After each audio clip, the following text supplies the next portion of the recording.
हमने दिल से चाहा कि आप उपस्थित हों और आप इसमें कुछ हमें सिखाएं, बताएं, ताकि हम लोग उसको पालन कर सकें। I request, sir, Chancellor, sir, I invite you for a word of your blessings for the program. बहुत बहुत नमस्कार। और हमारे बीच में आज डॉक्टर राजेंद्र सिंह जी हैं।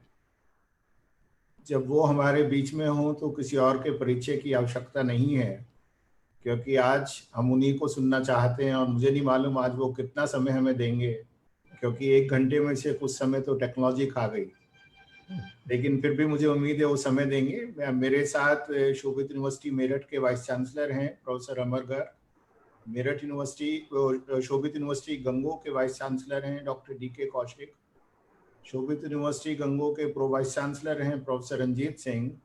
और जब आपके विषय में पता चला तो नॉर्थ कैरोलिना से प्रोफेसर रजत पवार ने USA से हमें ज्वाइन किया, क्योंकि वो आपको जानते रहे, सुनते रहे, समझते रहे।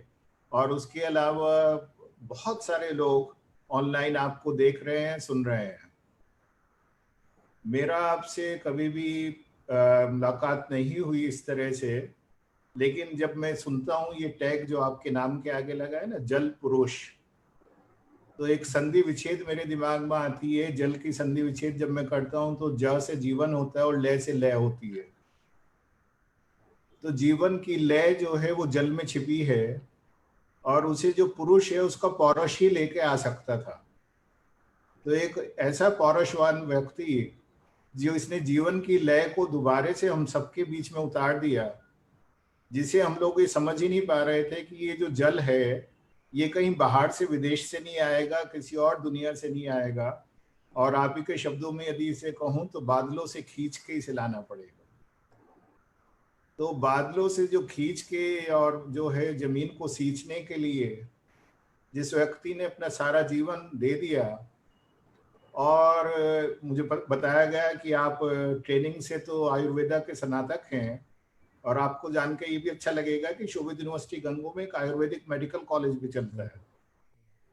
तो एक स्नातक ने जिसे व्यक्तियों को जो है उनका इलाज करना था, स्वस्थ बनाना था, तो वो व्यक्तियों से हटके पूरे समाज के लिए, पूरे देश के लिए, पूरे एनवायरनमेंट के लिए, सबको स्वस्थ कैसे रखा जाए, सारा जीवन उस पर लगा दिया। तो आपको बहुत बहुत आपका अभिनंदन, बहुत बहुत आपका स्वागत। और कुछ आप जैसे हो जाएं, जो बच्चे, जो स्टूडेंट आपको देख रहे हैं, जो टीचर्स आपको देख रहे हैं, तो वो मेरे से किसी ने पूछा कि भाई उनमें खास क्या है आपके लिए। मैंने कहा खास क्या है ये तो वही बता पाएंगे, लेकिन एक बात मैं बता सकता हूँ कि उनमें जुनून है। और जिसमें जुनून होगा, थोड़ा सा पागलपन होगा, वो ही ये सब कर सकता है जिसके बारे में कोई सोचता भी ना हो। तो आपका बहुत बहुत अभिनंदन, बहुत बहुत स्वागत। और मैं हमेशा एक बात कहता हूँ कि कोई भी लक्ष्य मनुष्य के साहस से बड़ा नहीं, हारा वो ही जो कभी लड़ा नहीं। और आप तो प्रकृति से लड़ पड़े, पहले प्रकृति से लड़े, फिर समाज से लड़े, सबसे लड़े, और उस लड़ने जो है आज हमें एक वाटरमैन ऑफ इंडिया दिया है। तो आज हम आपको सुनने के लिए बहुत आतुर हैं, और मैं उम्मीद करता हूं कि जब हम आपको सुनेंगे, बहुत सारे सवाल भी होंगे जो आपका यदि समय रहेगा तो मैं चाहूँगा वो सवाल भी आप जवाब दें। और एक बच्चा भी यदि आज की इस वेबिनार से थोड़ा सा जुनून ले पाया, तो मुझे लगेगा कि आपका ये सारा प्रयास, भगीरथ प्रयास, और यूनिवर्सिटी की आज की पूरी ये प्रयास सफल हो गया। तो आपका बहुत बहुत स्वागत, बहुत अभिनंदन। हम अनुग्रहित भी हैं, अभिभूत भी हैं कि आप हमारे बीच में हैं। बहुत स्वागत। थैंक यू, धन्यवाद। Thank you very much sir. इससे पहले मैं चीफ गेस्ट को इनवाइट करूं, 2 शब्द जल पुरुष के बारे में। अब इनका ब्रीफ बायोडाटा भी अगर मैं देखता हूं तो वो 5-6 पेजेस का होता है। इतने अवार्ड्स और इतना इनका कंट्रीब्यूशन सोसाइटी के लिए, देश के लिए। डॉक्टर राजेंद्र सिंह, आप हमारे देश के लिए एक प्राइड हैं। डॉक्टर सिंह को मैं ब्रीफ में बता देता हूं he is a renowned river rejuvenator and environmentalist. By qualification, he is a Ayurvedic doctor. He started his career as a doctor. और जब मैंने इनका विकिपीडिया पे पूरा डिटेल देखा, गूगल बिल्कुल इंफॉर्मेशन से भरा हुआ है, lot of videos are there, तो उसमें डॉक्टर सिंह राजस्थान में जब गए तो इन्होंने वहाँ लोगों की सेवा, कुछ आयुर्वेदिक ट्रीटमेंट और शिक्षा, ऐसा इनके मन में भाव था, वहां से शुरुआत की। पर फिर ये इन्होंने सोचा कि पानी की समस्याएं हैं, लोगों ने इनको उस चीज के लिए बताया और इन्होंने अपने को चेंज कर लिया और पानी के लिए बहुत ज्यादा कंट्रीब्यूशन इन्होंने दिया। In short, he has been awarded honorable doctoral degree by the University of Agriculture Sciences, Dharwad, Karnataka in 2014, Purnia University, Jaipur in 2016, and by APJ Abdul Kalam Technical University, Lucknow in 2019. Dr. Singh has been awarded by several international awards, chiefly Raman Magsaysay Award in 2001 for community leadership, Jamnalal Bajaj Award for the use of science and technology for the rural development in 2005, and the Nobel Prize for Water, the Stockholm Water Award in 2015. He guardianed the name in the list of world's 50 people in 2008 who can save the planet Earth. इस title से इनका विश्व के 50 लोगों में नाम है, a person who can save the earth. He got Ahimsa Award 2018, Earth Repair Award 2019, and Prithvi Bhushan Award, and many more awards. He is a founder president of the Tarun Bharat Sangh. In 1975 he established, and Tarun Bharat Sangh के तहत अपने 44 साल के past experience में इन्होंने 11,800 water structures develop किए कराए उस एरिया में, and worldwide more than 1,200 villages in the country are now water secure. Communities which were water deprived and poverty stricken now have water as a result of their work. इन्होंने 12 नदियों को country में दोबारा से revive करा दिया. The effect of these work in that adaptation and mitigation of climate change, 10,000 square kilometer area he has सिंचित कर दिया, वहां खेती होने लगी, हरियाली आ गई. वाटर एथिकिया justice and the world peace tour के तहत इन्होंने करीब साउथ वेस्ट एशिया, अफ्रीका के 20-20 कंट्रीज में विजिट किया और वहां अपना काफी कंट्रीब्यूशन इन्होंने अपना दिया. Doctor Singh he respect all the religions and nature. He consider Neer, Nari and Nadi as a Narayan, as a god. Neer is a water, Nari is women and Nadi rivers. इन तीनों को ये कहते हैं कि ये नारायण है, भगवान है. 1991 में डॉक्टर सिंह ने एक पिटीशन सुप्रीम कोर्ट में दाखिल की जिसमें अरावली हिल्स का सर्वाइवल और ये सब चीजें संभव हो सकी, Haryana, Rajasthan and Gujarat. The effect of this led to the protection of forest of India by awakening a new consciousness and extending the advisory process for the conservation of water and waterland, wild animals and forest dwellers. Dr. Singh has formed the 111 groups, constitution of rivers, parliament, and the Chalgram Sabhas he has established at different places.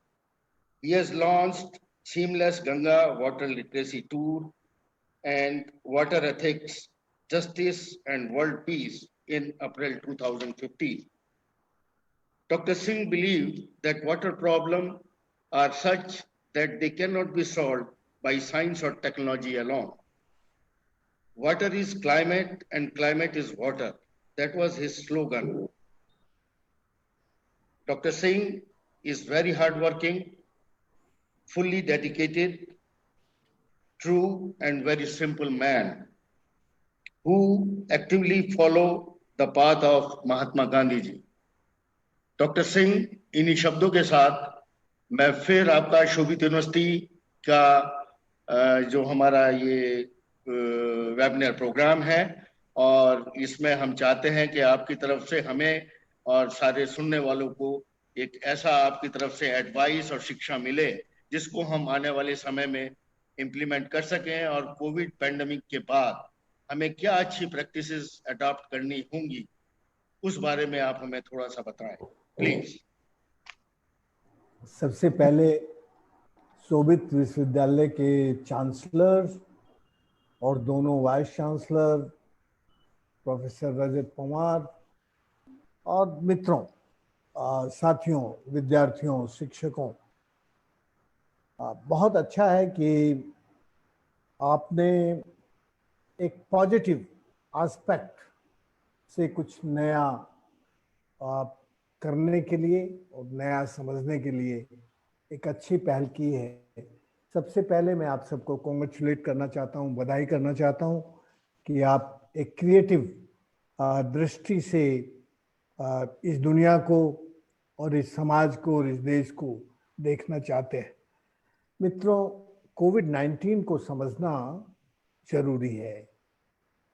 कोविड-19 और corona SAC-1 in 2002 and SAC-2 2019, ये दोनों बार जिस देश से आया उस देश का एम्बिशन क्या है? वो देश दुनिया का इकोनॉमिक लीडर बनना चाहता है। तो जब अपने आप को कोई इकोनॉमिक लीडर बनाने के लिए, वर्ल्ड इकोनॉमिक लीडर बनाने के लिए काम करता है तो उसकी ग्रीडीनेस, उसका लोभ लालच बहुत बढ़ जाता है। फिर वो दुनिया का शिकार करते हुए, दुनिया को शिकार करते हुए तनिक भी संकोच नहीं करता। इसलिए जिसने भी ये कोविड-19 पैदा किया और ये सृजित किया, उसके मन में economic profit, network, global network की लीडरशिप का सपना है। वो इस पूरी दुनिया का आर्थिक नेता बनना चाहता था, लेकिन नेचर ने न्याय किया। जो नेचर हमेशा न्याय करती है, वो बहुत क्रिएटिव है, बहुत पॉजिटिव है। तो नेचर ने क्या किया?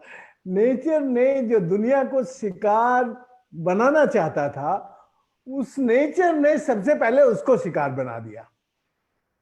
समझिए आप मैं क्या कह रहा हूं? तो जब दुनिया का शिकारी बनने वाला, दुनिया को शिकारी बनाने वाला खुद शिकार बन जाए, तो इसमें से पॉजिटिव सीख बहुत निकलती है, इसमें से रियली क्रिएटिव सीख निकलती है, इसमें से हमें जानने के लिए, समझने के लिए और हमारे व्यवहार में लाने के लिए बहुत कुछ है। दोस्तों, मैं कहना क्या चाहता हूँ? मैं कहना ये चाहता हूँ कि यदि हम इस प्लेनेट के सृजन के समय से देखें तो ये जो प्लेनेट है, ये तो एक आग का गोला था और धीरे धीरे खरबों वर्ष में ठंडा होके मिट्टी बनी, धरती बनी, फिर उसमें नदियां बनी। ये पूरी हिस्ट्री है और ये सब एक तरह से महाविस्फोट है जब एक नया परिवर्तन होता है। मैं कोविड-19 को भी एक महाविस्फोट देखता हूं, एक वायरल वायर की तरह देखता हूं। ये इस प्लेनेट में एक वायरल वॉर, एक अलग तरह का महाविस्फोट है। लेकिन महाविस्फोट हमेशा कुछ नया सिखाता है, कुछ क्रिएटिव बताता है, कुछ नया सृजन करता है। तो हम कुछ 2-4 मामूली छोटी छोटी बातें इस कोविड-19 के जो पॉजिटिव एस्पेक्ट हैं, पहले उन पे चर्चा कर लें, फिर हमें आगे क्या करना है वो बातें करेंगे। दोस्तों, मैं पिछले 40 सालों से ये कह रहा था कि नेचर में बहुत शक्ति है। यदि हम नेचर को प्यार करना छोड़ देंगे, नेचर पे से हमारा विश्वास हट जाएगा, तो ये नेचर हमारे लिए संकट पैदा करेगी, क्योंकि नेचर की एंगरनेस बढ़ेगी और उस एंगरनेस में ड्राउट और फ्लड जैसे इंसिडेंट होंगे और फिर नेचर में कोई घटना होगी जो हमें त्रस्त करेगी। क्या घटना होगी ये मुझे बिल्कुल मालूम नहीं था, लेकिन मुझे ये लगता था कि जब इंसान एक तरह से एक एजुकेशन के उस दौर में हो, जो एजुकेशन केवल और केवल एनक्रोचमेंट पढ़ाती हो, ओवर एक्सट्रैक्शन ऑफ नेचर पढ़ाती हो, तो उसमें से पॉल्यूशन इनबिल्ट हो जाता है। तो ये जो पिछले 200 वर्ष हैं जिसमें इंडस्ट्रियलाइजेशन बहुत जोरों से बढ़ा, पहले जिन देशों में बढ़ा उन देशों में दो विचारधाराएं बनी, एक समाजवाद और दूसरा पूंजीवाद। पूंजीवाद एक तरह से प्रॉफिट नेटवर्क का एक पुंज था। समाजवाद आइडियोलॉजिकली सबको साथ लेकर समता के साथ, बराबरी के साथ आगे जाना चाहता था। ये बात अलग है कि समाजवाद, आज का समाजवाद वो नहीं है जो समाजवाद की 200 वर्ष पहले डेफिनेशन थी। वो अब डेफिनेशन कंप्लीटली बदल गई है। अब समाजवाद भी इकोनॉमिक लीडरशिप में सबसे आगे जाना चाहता है और इस बीमारी का जन्म वहीं से हुआ, उसी विचार में से पैदा हुआ। आप समझे मैं क्या कहने की कोशिश कर रहा हूं। इसलिए दोस्तों, ये जो परिस्थिति है, इस परिस्थिति को थोड़ा गहराई से जानने की जरूरत है। यदि हम इंडस्ट्रियलाइजेशन की हिस्ट्री को जाने तो इंडस्ट्रियलाइजेशन हमें केवल प्रॉफिट, लाभ पढ़ाता है। भारतीय इंडिजिनस नॉलेज सिस्टम में और इंडियन विजडम में केवल प्रॉफिट नहीं था, केवल लाभ नहीं था। लाभ से राइट साइड में शुभ लिखा जाता था, शुभ। और शुभ का मतलब होता है सुरक्षा, सनातन, ऐसी प्रोसेस जो कभी नष्ट ना होता हो, जो सदैव जीवित रहता हो। तो जो सनातन है वो हिंदू शब्द नहीं है, वो साइंस का शब्द है, वो रियल साइंस का शब्द है। रियल साइंस सनातन का मीन्स है, मायने है कि जो कभी क्षय ना होता हो, बिगड़ता ना हो, मरता ना हो, वैसा विकास, वैसा पुनर्जीवन। वो विकास नहीं कहलाता, वो पुनर्जीवन कहलाता है। सनातन शब्द हिंदुओं का इसलिए बन गया कि हिंदू पुनर्जीवन में विश्वास रखता है, इसलिए हिंदू कहने लगे कि सनातन हमारा शब्द है। ये बात थोड़ी कल्चरली समझने की, स्पिरिचुअली समझने की जरूरत है। इसलिए हिंदुओं के लिए सनातन अपना शब्द हुआ क्योंकि वो पुनर्जीवन में विश्वास करता है। दूसरे धर्म पुनर्जीवन में विश्वास नहीं करते, इसलिए उनका वो वर्ड नहीं बना। लेकिन सनातन सस्टेनेबिलिटी के मोर देन 1000 टाइम डीप है। जिस डेफिनेशन में हम सस्टेनेबिलिटी पढ़ते हैं, उस सस्टेनेबिलिटी से ज्यादा मीनिंगफुल है हिंदी का सनातन, क्योंकि सनातन में भारतीय आस्था और पर्यावरण की रक्षा छिपी है।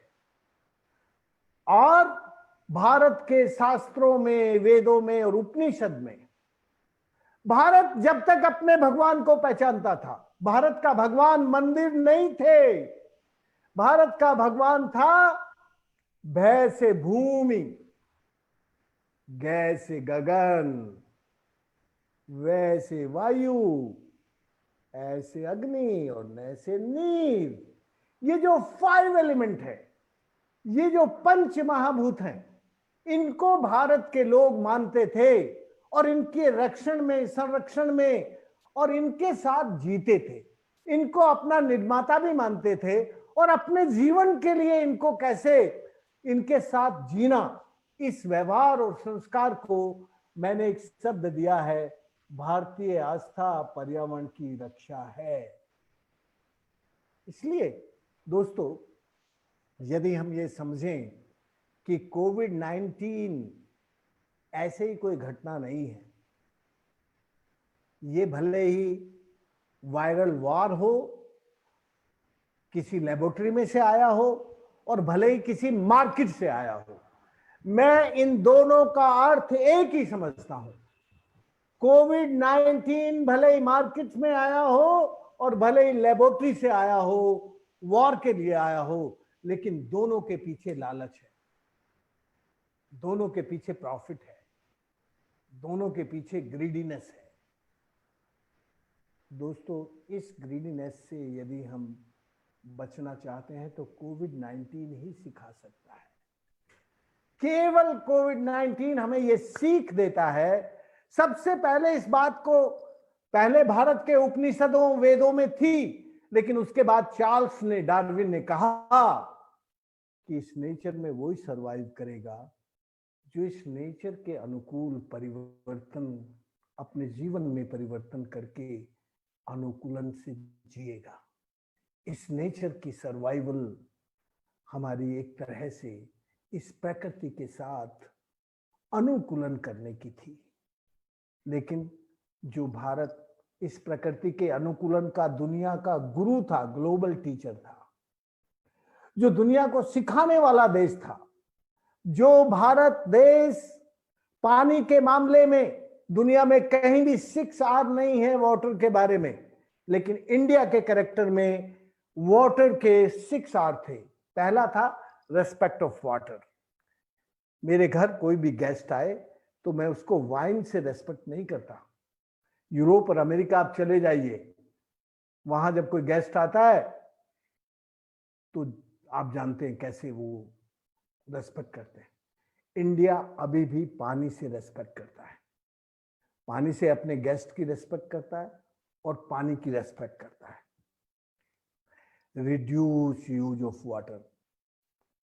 दोस्तों, मैं जब 10 साल का था, मुझे अभी भी याद आ रही है आज, मैं अपने आंगन में गेंद से खेल रहा था। मेरे दादा, जब मैं खेलने लगा तो उनकी खाट और उस खाट के ऊपर एक मटकी, पानी की मिट्टी की मटकी रखी थी उस तिपाही पे। मैं थोड़ा लापरवाह और खेलने का बड़ा शौकीन था बचपन में। मैंने दादा की मटकी का ख्याल नहीं रखा। मेरी गेंद मेरे दादा की मटकी में लग गई और मटकी लुढ़क के धरती पे गिर गई और मटकी फूट गई। मेरा दादा, जो मुझे अत्यंत प्यार करता था, उसके शब्द सुन लीजिए। क्या बोला? राजेंद्र, तैने जितना पानी बर्बाद किया है, इतनी तेरी उम्र कम हो गई। मेरे दादा इस पानी को मेरी हेल्थ और मेरी एज के साथ जोड़कर मुझे पढ़ा रहे थे, मुझे सिखा रहे थे। इलिटरेट दादा थे मेरे, अनपढ़ दादा थे, लेकिन ज्ञान की गहराई देखिए मुझे क्या पढ़ा रहे हैं। मुझे कह रहे हैं कि जितना पानी तैने बर्बाद किया है, उतनी तेरी उम्र कम हो गई। ये जो तरीका था शिक्षण का, शिक्षा का, ये हमारी लाइफ में one hand conservation and discipline use of nature, ये सिखाता था, हर क्षण सिखाता था। दोस्तों, जब मैं 11 साल का हुआ तो मेरी दादी मुझे हरिद्वार में हर की पैड़ी पर स्नान कराने के लिए लेके गई। मेरी दादी के एक कपड़े का थैला था और उसमें एक लोटा था छोटा सा। मेरी दादी ने अपना लोटा निकाला और मेरे कपड़े उतार के वो गंगा जी में से एक लोटा पानी लेके आई और मेरे सिर पे डाल दिया। और डालने के बाद कहा, जा जा जा जा जा, वहां जा वहां जा वहां जा। क्या कह रही थी वो? कि पेशाब करिया और हाजत हो तो सोच करिया। बच्चों का पेशाब ठंडे पानी में जाने से निकल जाता है पानी में। मेरी दादी जानती थी इस बात को, इसलिए उनको एक ख्याल था कि गंगा जल में मेरे पोते का पेशाब निकल ना जाए, नहीं तो पाप लगेगा। पाप, ये जो ज्ञान था, कैसे पढ़ाती थी दादी अपने पोते को, और कैसे व्यवहार में जिलाती थी अपने पोते को। ये जो शिक्षण था, ये शिक्षण आज हमारे परिवारों से गायब हो रहा है। इसलिए हमारा प्रकृति के साथ रिश्ता टूट रहा है। और ये यदि प्रकृति के साथ रिश्ता टूटता जाएगा तो दोस्तों ऐसे महाविस्फोट बहुत बढ़ेंगे। आप जानते हैं जब इस देश को आजादी मिली उस वक्त इस देश में जितनी जमीन पर वाटर स्केर्सिटी थी, ड्राउट था, उससे 10 गुना ज्यादा 10 टाइम फोल्ड आज वाटर स्केर्सिटी और ड्राउट है। 8 टाइम फ्लड है, 8 गुना ज्यादा फ्लड है। तो ये ड्राउट और फ्लड ये प्रकृति की एंगरनेस है। This is the angerness of nature. क्योंकि जब हम उसको प्यार से सहेजने का काम नहीं करते और उसमें बिगाड़ करते हैं, उसके खिलाफ करते हैं, तो एंगरनेस बढ़ जाती है। दोस्तों कोविड भी एंगरनेस ऑफ नेचर है। कोविड भी greediness of human. The disaster and drought on brain है। हमारे दिमाग में जो ड्राउट है, ब्रेन लालच का, ग्रीडीनेस का, वो है। इसलिए इससे हम कई अच्छी बातें सीख सकते हैं। पहली बात ये कि जब लॉकडाउन हुआ उसके बाद इंडस्ट्रियों का गंदा पानी गंगा में जाना बंद हुआ। गंगा को अविरल और निर्मल बनाने के लिए पिछले 20 सालों से हम लड़ रहे थे और हमें सफलता मिली थी जब 2009 में 10,009 में जब 3 लार्ज डैम कैंसिल हुए, लोहारी, नागपाला, पाला मनेरियर, भैरव घाटी, और गोमुख से लेकर उत्तर काशी तक गंगा को इको सेंसिटिव एरिया डिक्लेयर करके सब विनाश बंद हुआ। प्रोफेसर जीडी अग्रवाल जो तरुण भारत संघ के हमारे संगठन के उपाध्यक्ष थे पिछले 30 सालों से, उन्होंने गंगा के लिए, मैंने बहुत मना किया। पहले मैंने मना नहीं किया था 2007-8 में जब वो आंदोलन कर रहे थे, क्योंकि लेकिन अब जब 2018 में उन्होंने आमरण अनशन शुरू किया तो मैंने कहा कि आपकी पृष्ठभूमि संघ की पृष्ठभूमि रही है और आपका फैमिली 3 पीढ़ी से संघी रहा है, लेकिन आपका संघी होने के बाद भी ये सरकार आपकी सुनेगी नहीं। इसलिए आप प्राण मत दीजिए प्रोफेसर साहब। लेकिन प्रोफेसर साहब ने हमारे उपाध्यक्ष होने के बाद भी मेरी एक नहीं मानी। 111 दिन का आमरण अनशन करके, और किस बात के लिए आमरण अनशन कर रहे थे? केवल गंगा की अविरलता के लिए अपने प्राण दे दिए। इस सरकार ने नहीं सुना। मैं बराबर ये कह रहा था कि ये गंगा अपने आप साफ हो जाएगी कभी। दोस्तों गंगा माँ है, ये महरी नहीं है, ये मालगाड़ी नहीं है। थोड़े दिन के लिए लॉकडाउन ने गंगा को माँ बनाया और उसमें मैला डालना, इंडस्ट्री का मैला डालना बंद हुआ। माँ मैला धोती है, ढोती नहीं है। इंडस्ट्री माँ को मैला ढोने वाली मालगाड़ी की तरह उपयोग करती है। लॉकडाउन में माँ को थोड़ा आराम मिला और उसमें मैला ढोने का काम कम हुआ तो माँ की सेहत सुधरने लगी। हमारी सरकारें क्या कर रही हैं? मेरी माँ को हार्ट डिजीज है, कार्डियल डिजीज है, माँ गंगा को, और मेरी सरकार डेंटल डॉक्टर लगा रही है वहां घाट बनाने के लिए। दोस्तों मैं आपको ये बता दूं, मेरा किसी पॉलिटिकल पार्टी से कोई रिलेशन नहीं है, मैं कोई पॉलिटिकल स्टेटमेंट नहीं दे रहा हूं, लेकिन एक ट्रूथ, सत्य बोलते हुए मुझे डर नहीं लगता किसी से, कभी डरा नहीं मैं, इसलिए सत्य बताने की कोशिश कर रहा हूं। उनकी एक नहीं सुनी, प्रोफेसर जीडी अग्रवाल 111 दिन आमरण अनशन करके गंगा के लिए चले गए। अभी लॉकडाउन में गंगा की सेहत थोड़ी सी 20% सुधरी थी, क्योंकि इंडस्ट्री का पोल्यूशन कम जाना बंद हुआ। मैंने जब लॉकडाउन खत्म हुआ उस दिन कहा कि आप देश भर से लॉकडाउन हटा दो भले ही, लेकिन गंगा के लिए एक नए तरह का लॉकडाउन करो। यदि तुम गंगा के लिए नई तरह का लॉकडाउन कर दोगे तो गंगा ठीक हो जाएगी। और मैंने केवल 3 छोटी छोटी बातें कही थी, रिवर और सीवर, जिसमें इंडस्ट्री का एफ्लुएंस है उसको रिवर से अलग कर दो। ये जो रोज हम अस्थि विसर्जन करते हैं गंगा में, उसके लिए केवल 8 दिन में 1 दिन सोमवार कर दो। लॉकडाउन में 3 महीने तक नहीं आए ना अस्थि विसर्जन करने, और उन्होंने कहा था आप केवल 4 दिन का रेस्ट दे दो, 1 दिन अस्थि विसर्जन कर दो, 2 दिन गंगा में स्नान और पूजा के लिए छोड़ दो, और 4 दिन मेरी माँ को थोड़ा आराम करने दो, तो शायद मेरी माँ को आराम मिलेगा, गंगा को तो ठीक हो जाएगी। लेकिन इस सरकार ने तनिक नहीं सुनी। दोस्तों, ये सरकारें, ये जो सरकार है, ये केवल और केवल कॉर्पोरेट की सुनती है, तुम्हारी यूनिवर्सिटी की भी नहीं सुनेगी। वो तुम्हारी यूनिवर्सिटी इतना अच्छा बात कर रही है, तुम्हारी यूनिवर्सिटी कुछ अच्छा करना चाहती है, इसकी भी नहीं सुनेगी। ये लिख लेना, मैं बता रहा हूं आपसे। लेकिन मैं तो ईमानदारी से बोलूंगा। मैं इतना बता दूं, मेरा किसी कोई पॉलिटिकल पार्टी से कोई रिश्ता नहीं है, लेकिन राजनीतिक बात करते हुए मैं डरता नहीं हूं। मैं किसी दलगत राजनीति में नहीं हूं, किसी दल के साथ मेरा कोई रिश्ता नहीं है, लेकिन मैं इस भारत का नागरिक हूं। इसलिए यदि गंगा की राजनीति में मुझे बोलना पड़ेगा, यदि पानी की राजनीति में बोलना पड़ेगा तो बोलूंगा।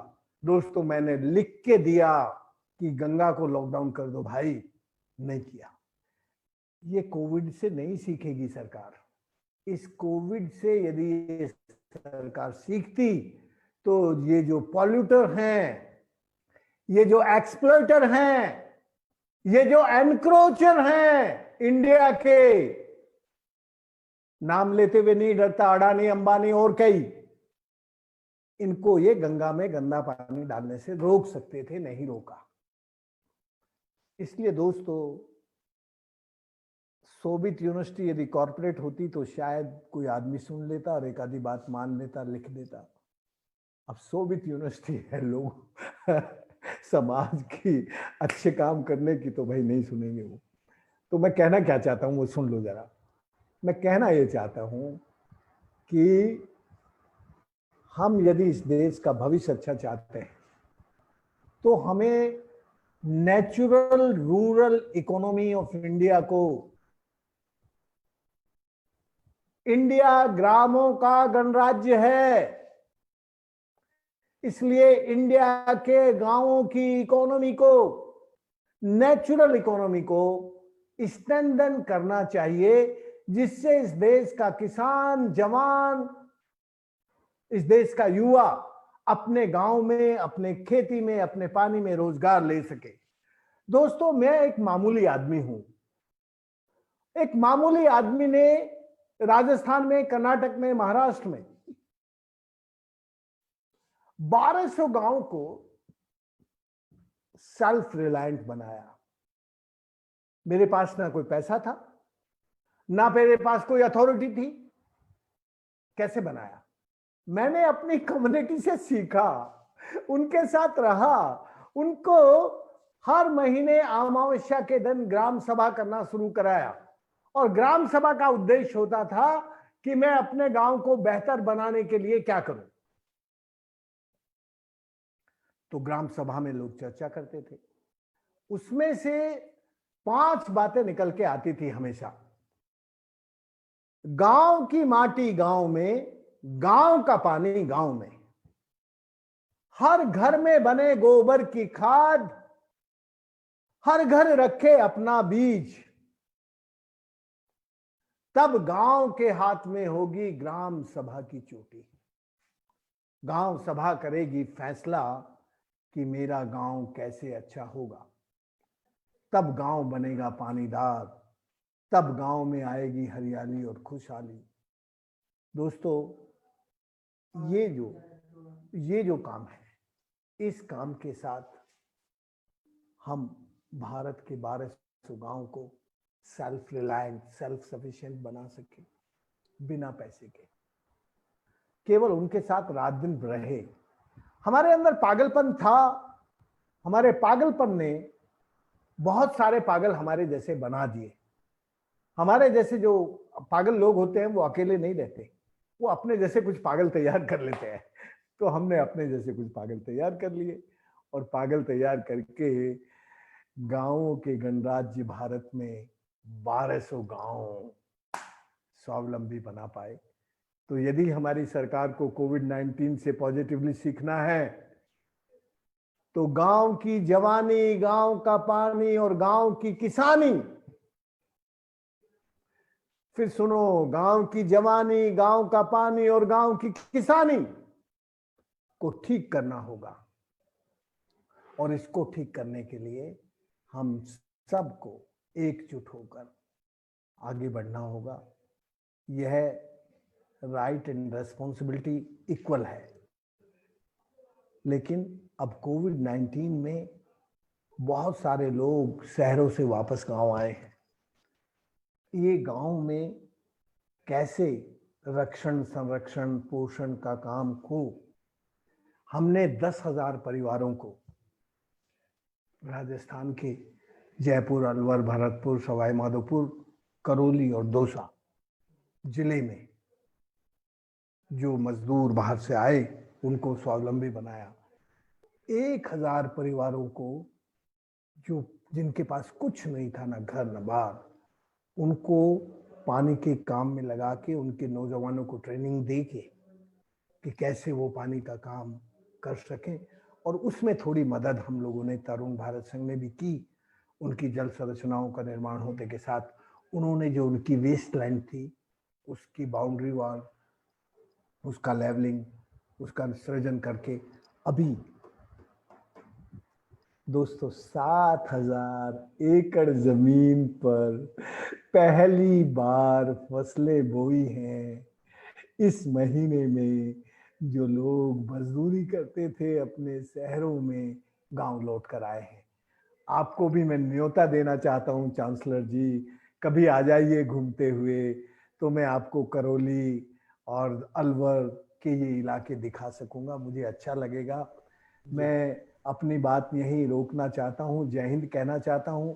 अब आपके कुछ सवाल हो तो जरूर मुझसे जल्दी पूछ लीजिए। धन्यवाद, जय हिंद। और चांसलर जी, मैं आपको सचमुच बधाई देना चाहता हूं, आपने अच्छा विषय चुना आज की वेबिनार के लिए। हमारे कुलगुरु, हमारे दोनों वाइस चांसलर यहाँ विराजमान हैं, उन दोनों को भी बधाई देना चाहता हूँ कि उन्होंने आज की इस संवाद को बहुत अच्छे से सृजित किया। जय हिंद, धन्यवाद। कुछ सवाल पूछेंगे तो अच्छे जवाब मैं दे सकूंगा। जी, आपको बहुत बहुत धन्यवाद। और ये जो भगवान की एक भूमि, गगन, वायु, अग्नि और नीर, तो ये जो पंच तत्व हैं, अब मुझे उम्मीद है ये पंच तत्व हम सभी ने संभाल के भी रखेंगे और ये मानेंगे कि ये भगवान ही है। तो प्रोफेसर रजत पवार के पास बहुत सारे सवाल हैं क्योंकि उनका अपना एरिया सस्टेनेबिलिटी का है, और आपने सनातन और सस्टेनेबिलिटी का जो एक नई परिभाषा दी है। तो doctor Rajat, I believe you will start with some of your questions. Yeah, doctor साहब, सबसे पहले तो नमस्कार, and it was very very very insightful. इन जिन चीजों के बारे में कभी सोचते भी नहीं है generally, those came to surface. So thank you very much for your indigenously developed knowledge globally spread. आपने 6 R's की बात की थी जी, related to water, and I heard only 2, write and reduce. I'm still curious, which are the other 4s that the first is respect of water. Yes. The India have the respect of water, and India have a character, the reduced use of water in life. My dear friend, my grandmother only using 5-liter water for bath. Yeah. And she is reuse that water, और उस पानी को वो पुनर्उपयोग करती थी। पहले स्नान करती थी, फिर कपड़े धोती थी, फिर उससे संडे के दिन, रविवार के दिन हमारे घर के बाहर चौका लगता था उस पानी से, और बाकी दिनों में हमारे आंगन में एक बहुत सुंदर बड़ा सा नीम का पेड़ था, बाकी दिनों में वो पेड़ को पानी देती थी। तो ये जो रिड्यूस यूज का कैरेक्टर था वो हमारे यहाँ था। दूसरा मैंने बोला retreat and recycle and reuse. अब मैं दोबारा से बोलता हूं, respect of water, reduce use of water, retreat, recycle and reuse and rejuvenate this planet by water only. This wisdom only India have. Right. Rejuvenate planet by water only. So these 6 are. इनका मतलब आप समझ गए? हाँ जी, thank you very much. रजत, आप अपने sustainability को कैसे जो है साथ में लेके कुछ बताना चाहें तो आप बता सकते हैं अपने बारे में भी। नहीं, मुझे बड़ी अच्छी लगी जी जो डॉक्टर साहब ने बड़ी बात। मैं बस इतना बता दूं भाई जी, रजत भाई, हाँ जी, रिट्रीट करने का इंडिया में त्रिकुंडीय व्यवस्था थी। जो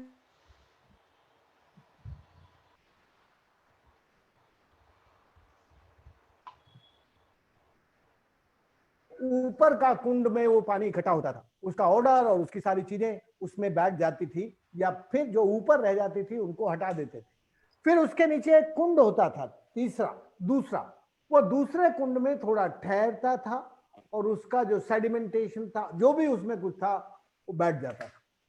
तीसरा जो कुंड बनता था वो खास जगह पर बनता था, जहां या तो हमारी सैंडी सॉइल हो जिसकी वाटर पोरोसिटी बहुत ज्यादा हो, या फिर अरावली और विंध्याचल के क्षेत्रों में ऐसी जगह बनते थे जहां शार्प वर्टिकल कन्फाइंड फ्रैक्चर्स हों, तो वो पानी उन फ्रैक्चर में जाके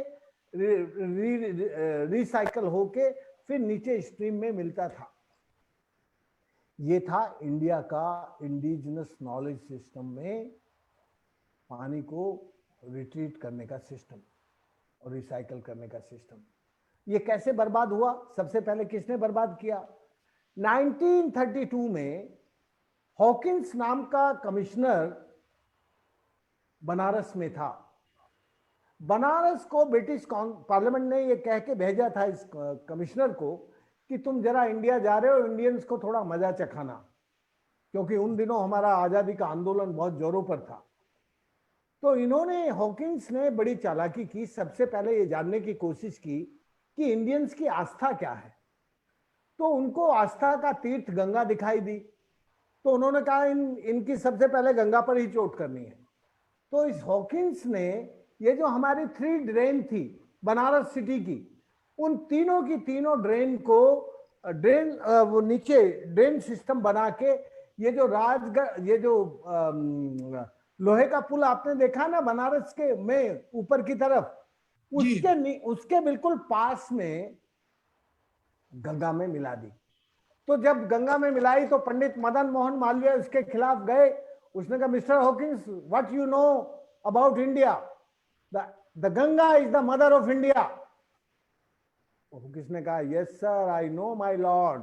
ये बड़े चालाक होते हैं आईसीएस लोग। Yes sir, I know my Lord, the India is your mother, but you can decide.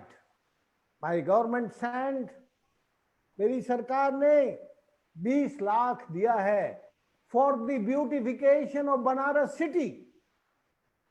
तो आपको मालूम है वो केवल 1.5 लाइन का जीआर है। For the beautification of Banaras city we can link 3 drain direct with Ganga. ये था एक 1.5 लाइन का गवर्नमेंट का आदेश।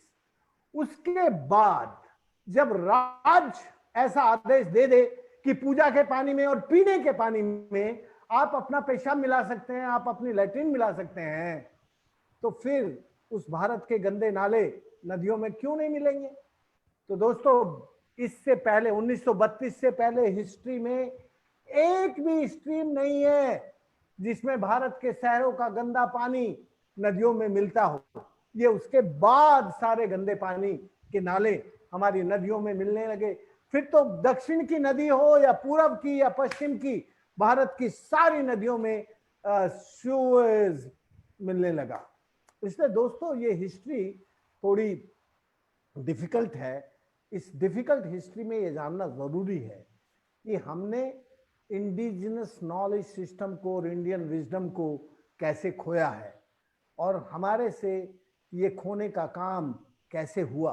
कई बार भूल में हो जाता है, कई बार हम जानबूझ के नहीं खोना चाहते, जानबूझ के तो उससे चिपक के रहना चाहते हैं, लेकिन हमसे भूलें हो जाती हैं कि हम अपने ज्ञान को दूर चले जाते हैं और दूसरों के ज्ञान का रेस्पेक्ट करने लगते हैं।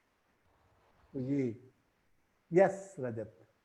डॉक्टर साहब एक छोटी सी बात और मुझे ध्यान आ रही है। मेरी अपब्रिंगिंग वेस्टर्न यूपी में जमुना के किनारे के एक गांव की है जी। कौन सा गांव है जी रजत भाई? गांव है जी मेरा शबगा, वो बड़ौद के पास पड़ता है, जमुना के किनारे है बिल्कुल।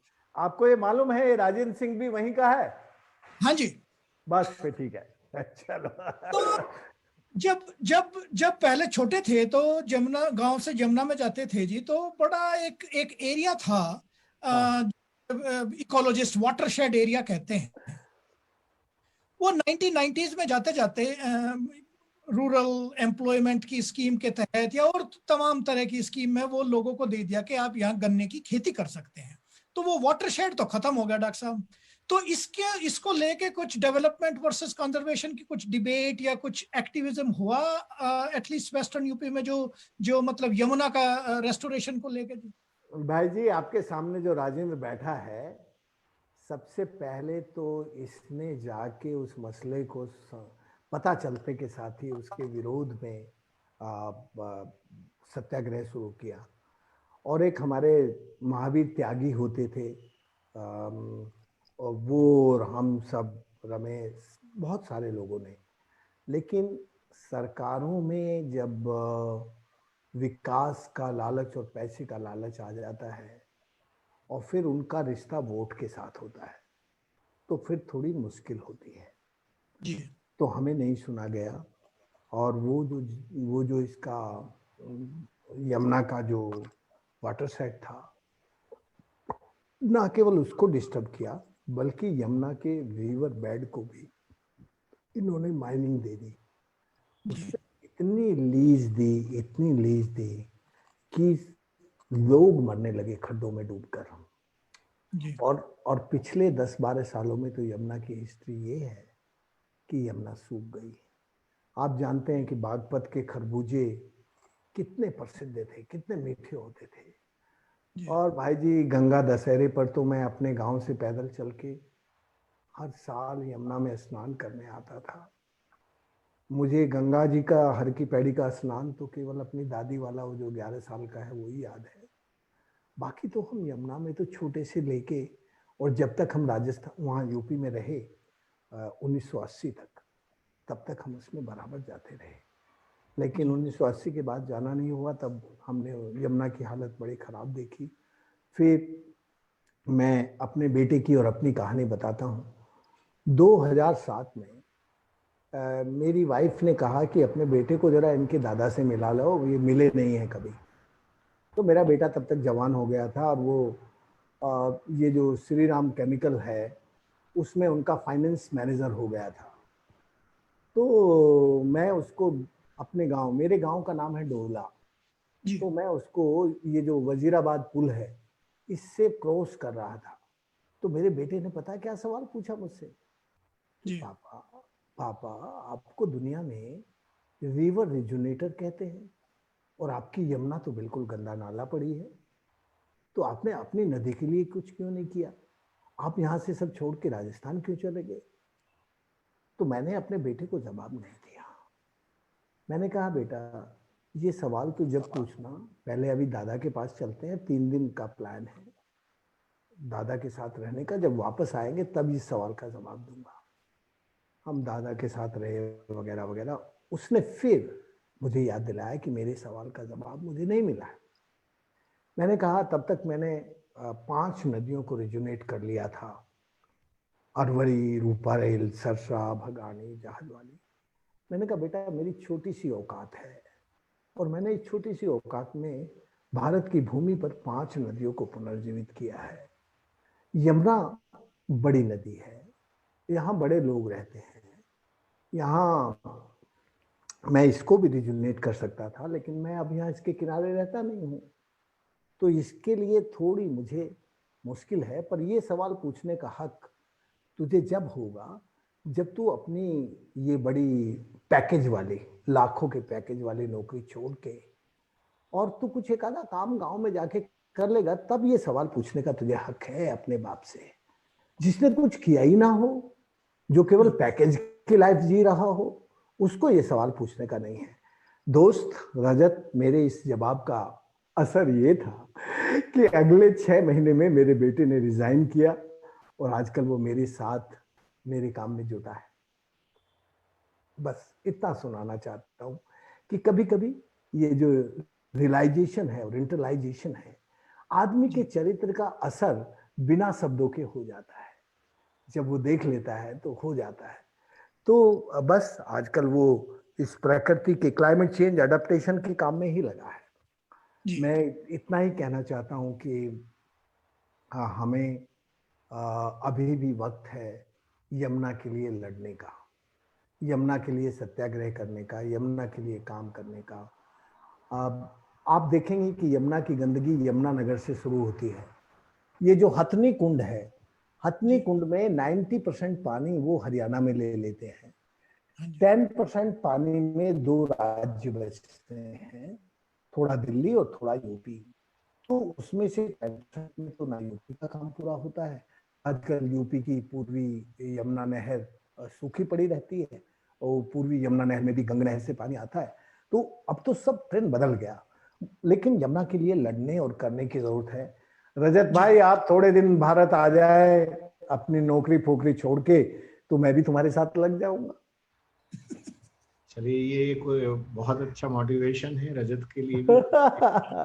बहुत सारे लोग जो साथ में जुड़े हैं, कुछ सवाल मुझे पर्सनली भी भेज रहे हैं। इससे पहले मैं प्रोफेसर एपी गर्ग, हमारे मेरठ यूनिवर्सिटी कैंपस के वाइस चांसलर हैं, माइक्रोबायोलॉजिस्ट हैं और पानी और माइक्रोब्स का बहुत क्लोज का रिश्ता रहा है जब उनकी हम सफाई की बात करते हैं। डॉक्टर साहब, if you have any question to doctor Rajendra Singh, ठीक है, we have to be brief, क्योंकि मैं चाहता हूँ कुछ क्वेश्चन हम बाद में औरों से भी ले लें। जी, मेरा खाली एक कमेंट है और मैं सबको बताना भी चाहता हूँ, डॉक्टर राजेंद्र सिंह जी को बताना चाहता हूँ। मैं इस बार इंडियन साइंस कांग्रेस का एनवायरमेंटल साइंस सेक्शन का सेक्शनल प्रेसिडेंट भी हूँ और हमने इस बार 2 उसमें सिंपोजियम रखे हैं। पहला हमारा सिंपोजियम ये है राइट्स ऑफ नेचर। और राइट्स, हम अपने राइट्स की तो बहुत बात करते हैं, लेकिन जब तक हम नेचर को राइट्स उसको नहीं देंगे तब तक कुछ नहीं होगा। और राइट्स ऑफ नेचर में हम लोगों ने डिसाइड किया है कि इस बार healthy air, healthy water and healthy soil, जब तक ये नहीं होंगी तब तक हमें कुछ भी नहीं मिलेगा। और मैं इंडियन साइंस कांग्रेस की ओर से आपको इनविटेशन भी देता हूँ। 3 जनवरी से लेकर के 7 जनवरी तक हमारी ये कांग्रेस होगी और प्रधानमंत्री जी इसका उद्घाटन करते हैं। और एज सेक्शनल प्रेसिडेंट मैं आपको उसमें इनवाइट भी करना चाहता हूँ, क्योंकि आपका जो पूरा भाषण है मैंने लिखा भी है और इसको मैं एक ब्रीफ भी बनाऊंगा। और जो मैं समझाऊं कि सबसे बड़ी जो हमारे ऊपर चोट की गई वो 1932 का जो आपने इंस्टांस दिया है, वहीं से हमारे पूरे देश को, क्योंकि आपको किसी की भी संस्कृति बिगाड़नी, संस्कृति बिगाड़ दीजिए उस देश की, आस्था बिगाड़ दीजिए उस देश की, तो फिर उस देश में कुछ भी नहीं बचेगा। इसी तरह से हमारे देश का नाम जब भारतवर्ष था तो भारत का नाम इंडिया रख दिया, नाम हमारा चेंज कर दिया। इधर से हमारा जो है जो हमारी गंगा माँ थी उसके अंदर गंदा पानी और गंदा नाला और ये सब चीज डालनी शुरू कर दी। और let us all fight for the purification of the Ganga. मैं तो उससे पहले आपके आने से पहले कह चुका था कि हम एनवायरमेंटलिस्ट का ये कहना भी है कि पूरी साल में 1 महीने के लिए पूरे वर्ल्ड को लॉकडाउन किया जाना चाहिए।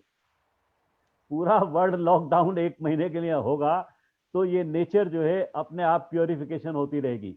और आप इसको नहीं करेंगे तो कोविड लाइक जो वायरस हैं ये आते ही रहेंगे, क्योंकि ये तो नेचर में आप डिस्टर्ब करेंगे तो नेचर भी रिएक्शन करेंगे। डॉक्टर साहब का कोई कमेंट मैं चाहूंगा यदि हो मैं इससे सहमत हूँ जी। चलिए, ये उनका व्यक्तिगत विचार भी हो सकता है, एज ए वाइस चांसलर भी हो सकता है, क्योंकि एकेडमिशियंस का काम ही आउट ऑफ द बॉक्स सोचने का है। हमारे साथ डॉक्टर DK कौशिक हैं। आप इलेक्ट्रॉनिक्स और फिजिक्स के आदमी हैं जो वाइस चांसलर हैं शोभित यूनिवर्सिटी गंगो के।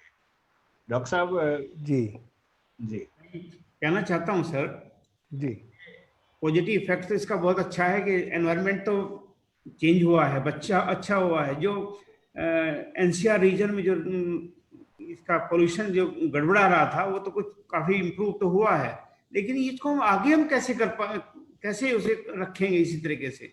अब लॉकडाउन करने का कोई वो तो है नहीं। लॉकडाउन करने का मतलब है कि इकोनॉमी खराब होगी, बाकी और सिस्टम्स में भी खराब होगा। सारी चीजें खराब हो जाने के बाद वो हम कैसे इसको एनवायरनमेंट को कैसे उसको हम ये करेंगे, ये मेरा कहने का। हम बहुत संभावनाएं, हम वहां पहुंच गए हैं, वहां भी बहुत संभावनाएं हैं हमें अब स्थिति को सुधारने की। लेकिन हम कोविड-19 से यदि एक सीख ले लें कि देखो, जब तुम नेचर को आराम देते हो तो नेचर अपने आप हेल्दी हो जाती है। अभी ये सीख कोई लेने को तैयार नहीं है। अभी हम जब भी इस सीख को देने की बात करते हैं तो फिर उसकी जो ग्रीडीनेस है, मैं नीड नहीं कह रहा हूं, नीड तो सबकी है, वो पूरी होनी चाहिए। इस नेचर में सबकी नीड पूरी करने की क्षमता है, लेकिन एक भी आदमी की ग्रीड को पूरा करने की क्षमता नहीं है। इसलिए हम इस नेचर से अपने जीवन की जरूरतों को पूरा करने के लिए जरूर उत्पादन करें। और उस लॉकडाउन का कैरेक्टर ऐसा नहीं होना चाहिए जैसा अब था। अब तो कर्फ्यू था, ये ठीक है। वो जो लॉकडाउन हो उसका कैरेक्टर बिल्कुल अलग हो। वो केवल पॉल्यूटर, एक्सप्लॉइटर और एनक्रोचर को कंट्रोल करने का हो। ठीक है, आप समझ गए मेरा प्रिंसिपल? ठीक है। मैंने बहुत सिंपल लैंग्वेज में कहा सर। आप तो कुल गुरु हैं, कुल गुरु के सामने, लेकिन कुल गुरु जी आप एक बात समझ लीजिए कि मैं लॉकडाउन चाहता हूं, लेकिन लॉकडाउन चाहता हूं not at the cost of encroacher, polluter और एक्सप्लॉइटर के खिलाफ। बस जो हमारे समुद्रों पे कब्जा कर रहे हैं, हमारे पहाड़ों पे कब्जा कर रहे हैं, ये सब new encroachment of common property of India है। और जो हमारी नदियों को पॉल्यूट कर रहे हैं, पूरा नदियों में फ्लो डाल देते हैं और फिर पानी को एक्सप्लॉइट कर रहे हैं, सारा पानी निकाल लेते हैं इंडस्ट्री के लिए। कम से कम उस पर थोड़ा काबू करें और जो हमारी जरूरत पूरी करें। अरे भाई एक बात बताओ, जब हमारे गांव में गुड़ बनता था, उस गुड़ में से कोई पोल्यूशन होता था क्या? नहीं। वो गुड़ किसी के पर एनक्रोचमेंट करता था क्या? वो गुड़ किसी का एक्सप्लॉइटेशन करता था क्या? लेकिन जिस दिन से चीनी बनने लगी उस दिन से तीनों काम हो गए। तो आपको ये समझना पड़ेगा। इसीलिए मैंने एक शब्द बोला था, नेचुरल रूरल इकोनॉमी।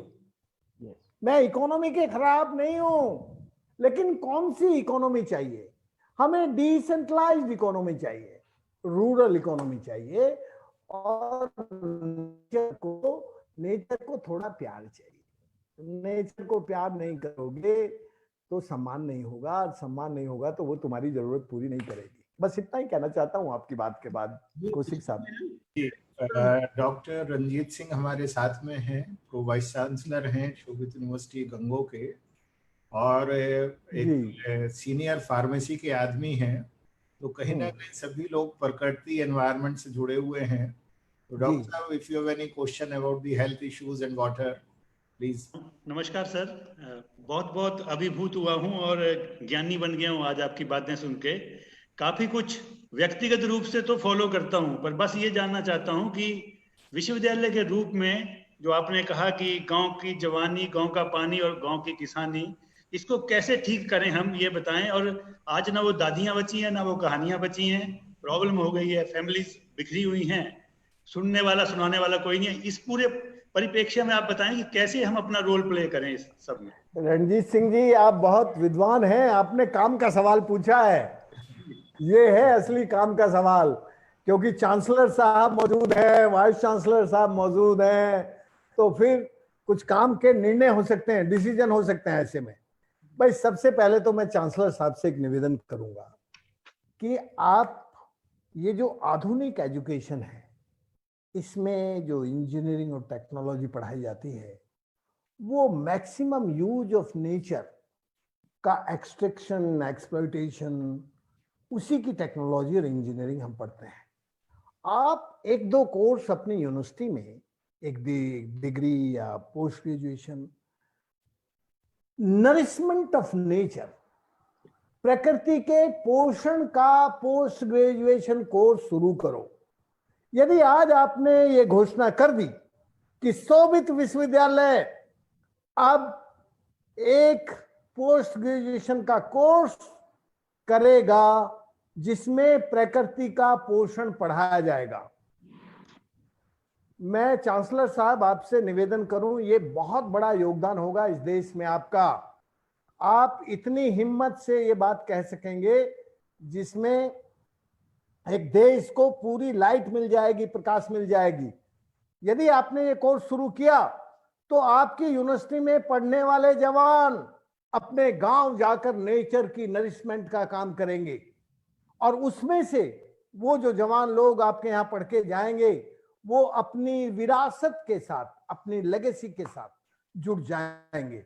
तो गांव की जवानी और गांव की किसानी दोबारा से सरसब्ज होगी, और फिर गांव का पानी गांव में रुक जाएगा।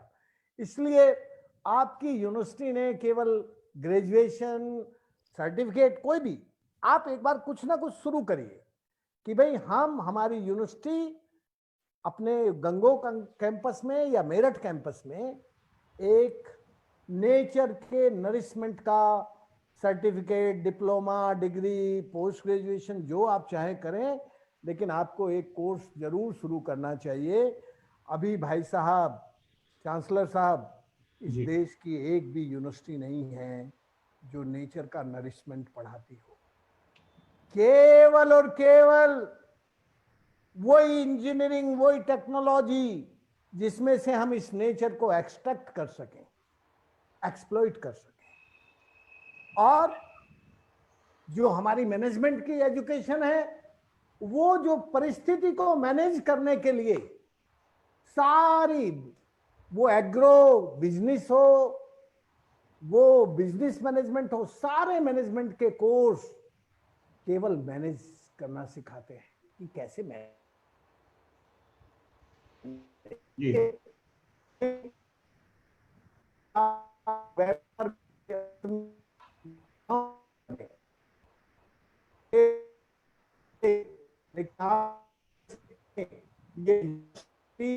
एक प्रकृति के पोषण का करेगी तो दोस्तों बहुत अच्छा होगा, ये बड़ा योगदान होगा।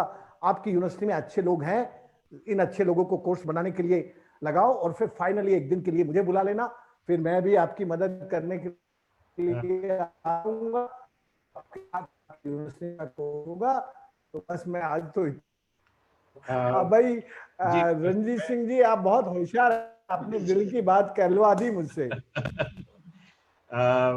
मैं अभी जो बात डॉक्टर राजेंद्र सिंह जी कह रहे थे, मैं बताना चाहूँगा कि शोभित यूनिवर्सिटी में जहाँ मॉडर्न एजुकेशन पढ़ाई जा रही है, वहाँ पर सेंटर फॉर स्पिरिचुअलिटी भी है, अध्यात्म की बात भी है, क्योंकि जहाँ अध्यात्म है वहाँ देने की बात आ जाती है। सिर्फ लेना नहीं है, देना भी है समाज को। और आपके अंदर, मैं हमेशा ये कहता हूँ, जो भी व्यक्ति समाज का ट्रस्टी हो जाता है, जो समाज के लिए चिंता करने लगता है, तो वो समाज का न्यासी हो जाता है, सन्यासी हो जाता है। तो मैं आपके अंदर उस सन्यासी को देख रहा हूँ, और मैं जानता हूँ ये अभी लाइव भी है, फेसबुक पर भी लाइव है, बहुत सारे लोग इसे देख रहे हैं, सैकड़ों लोग इसे देख रहे हैं, और ये हमेशा उस पर रहने वाला है।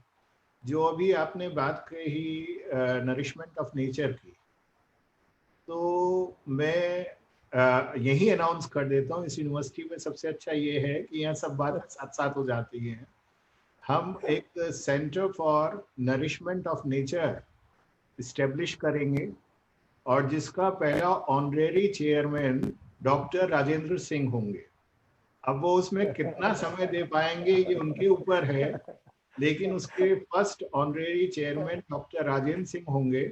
शोभित यूनिवर्सिटी गंगो में उसे बनाया जाएगा, क्योंकि गंगो मेरा नेटिव प्लेस है, जो मेरा ओरिजिन है, ओरिजिनल प्लेस है वो गंगो है। और आप पश्चिमी उत्तर प्रदेश छोड़ के राजस्थान कर्म के लिए गए, मैं दिल्ली से गंगो वापस अपनी कर्म भूमि और जन्मभूमि पे गया। तो centre for nourishment of nature Shobhit university गंगो स्टेब्लिश करेगी। और जब भी उसमें जैसे भी होगा, क्योंकि एक सवाल जब आपने ये बात कही तो मैं देख रहा था, जो लोग हमें सुन रहे हैं उनमें से एक सवाल आया था कि इसे की फैकल्टी कहाँ से लाएंगे, क्योंकि इसमें यह है कि शुरुआत है लोगों के अंदर जागरूकता लाने की और उत्सुकता बनाने की। तो उसके लिए सर्टिफिकेट कोर्स या डिप्लोमा या पोस्ट ग्रेजुएट डिप्लोमा कोर्स से हम लोग शुरुआत करेंगे, और आगे कहाँ तक जाएगा वो प्रभु जाने, तो उसके ऊपर होगा। तो आपसे मेरा अनुरोध ये है कि आप उसके पहले ऑनरेरी चेयरमैन बनने के लिए अपनी स्वीकृति दे दें, और आप हमारे साथ इसी बहाने मैं आपके शब्दों का सम्मान करता हूं। जी, बहुत बहुत आपका धन्यवाद। और आज की इस पूरी वेबिनार में विश्वविद्यालय ने एक बहुत बड़ी चीज कमाली है, उन्होंने डॉक्टर राजेंद्र सिंह को अपने पास ले लिया है। और आपके उसमें मैं देख रहा हूँ जिस तरह के कमेंट्स और सवाल इसमें आ रहे हैं, तो जो यंग फैकल्टी मेंबर्स हैं या और लोग हैं, वो सब बहुत उत्साहित भी हैं, और सबको ये लग रहा है कि ये शायद पहली ऐसी वेबिनार है जहां जमीन की बातें हो रही है। तो आपका बहुत बहुत अभिनंदन, बहुत बहुत धन्यवाद। मुझे लग रहा है शायद कनेक्टिविटी का इशू दोबारा से आ गया है। अखिलेश, नहीं, मैं आपकी बात सुन पा रहा हूँ। जी जी जी। और जो और मैं आपकी बात सुन पा रहा हूँ। जी जी जी। और जो सवाल बहुत सारे आए हैं, मैं डॉक्टर एस.के. गुप्ता से चाहूँगा कि वो आपके ऑफिस को भेज देंगे उनमें से जो रेलिवेंट सवाल हैं, और जब भी समय होगा आप उनका जवाब दीजिएगा। जहाँ तक आपके निमंत्रण की बात है, मैं बहुत जल्दी ही, जैसे ही ये पेंडेमिक का कुछ छुटकारा होगा, मैं आऊँगा, और तरुण भारत संस्थान में आप जैसे तरुण के नेतृत्व में क्या हो रहा है वो देखूंगा, समझूंगा, जानूंगा, और उसमें हम क्या कर सकते हैं आपके साथ, वो आपसे जो है पूछ के उसमें करूंगा। मुझे उम्मीद है डॉक्टर कुमार भी मेरे साथ आएंगे। मैंने जो है रजत को भी पकड़ के लाना पड़ेगा मुझे अपने साथ। और शायद ये पहली वेबिनार है जो बहुत फॉर्मली शुरू हुई थी और एक पारिवारिक चर्चा के तौर पर समाप्त हो रही है। तो आपका बहुत बहुत धन्यवाद। हाँ, thank you very much. Thank you, धन्यवाद। बहुत अच्छा लगा, मुझे आनंद आया, और खासकर रजत के सवाल से ज्यादा आनंद आया। ये बहुत बढ़िया, थैंक यू। आप सबको आभार जी, बहुत बहुत धन्यवाद। Thank you sir. लो भाई।